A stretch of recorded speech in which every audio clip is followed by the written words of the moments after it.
Hey guys, স্বাগতম জনাইছোঁ মই অন্য এটা ভিডিঅ'লৈ। আশা কৰোঁ ভিডিঅ'টো চাই ভাল পাব।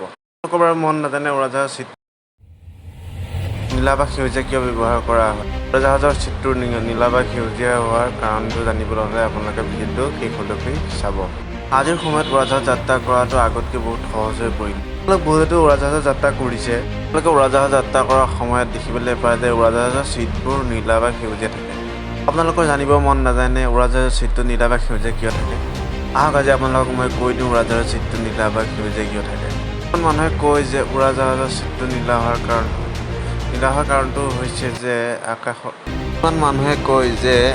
আকাশৰ ৰংটো নীলা, সেইকাৰণে উৰাজাহাজৰ চিটটো নীলা থাকে।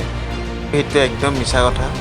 সাংবাদিকে দিয়া তথ্য অনুসৰি উৰাজাহাজৰ চিটবোৰ বহুত বছৰ আগৰ পৰাই নীলা বা সেউজীয়া ব্যৱহাৰ কৰি অহা হৈছে। আজিও সকলো চিট নীলা বা সেউজীয়া ব্যৱহাৰ কৰা হয়। ব্ৰিটিছ বৈজ্ঞানিকৰ ছাৰ্ভেৰ দ্বাৰা গম পোৱা গ'ল যে তাৰ ৰংটো ভাল কোৱালিটি আৰু সুৰক্ষাৰ কৱচ।